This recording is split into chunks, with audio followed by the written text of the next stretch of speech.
n'entend rien céder.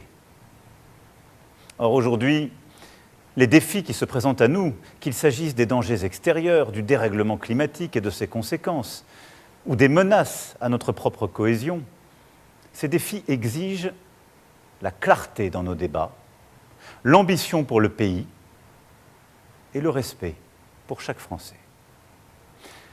C'est pourquoi, après avoir procédé aux consultations prévues à l'article 12 de notre Constitution, j'ai décidé de vous redonner le choix de notre avenir parlementaire par le vote.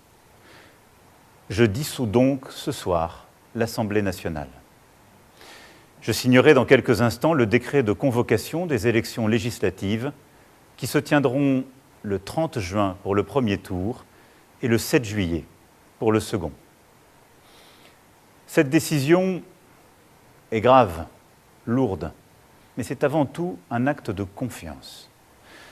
Confiance en vous, mes chers compatriotes, en la capacité du peuple français à faire le choix le plus juste pour lui-même et pour les générations futures. Confiance en notre démocratie. Que la parole soit donnée au peuple souverain, rien n'est plus républicain. Cela vaut mieux que tous les arrangements, toutes les solutions précaires. C'est un temps de clarification indispensable. Confiance en la France, qui face à la rudesse des temps sait toujours s'unir et résister pour dessiner l'avenir et non se replier ou céder à toutes les démagogies. Dans les prochains jours, je dirai l'orientation que je crois juste pour la nation. J'ai entendu votre message, vos préoccupations, et je ne les laisserai pas sans réponse. Et vous me connaissez, le goût de l'avenir, celui du dépassement, de la fédération, continueront de nourrir ce projet.